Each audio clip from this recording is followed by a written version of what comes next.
Hi guys, welcome back with me again in this channel. So in today's tutorial, I'm going to show you how you can catch this viper angler in Fish It Roblox.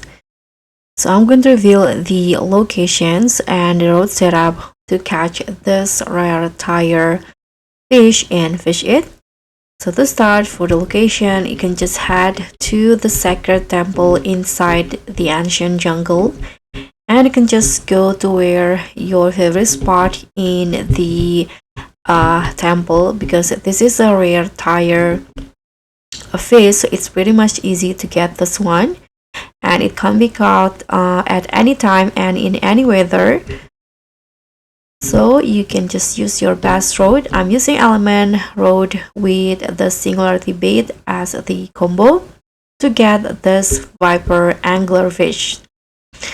So that's all from me. Thank you so much for watching.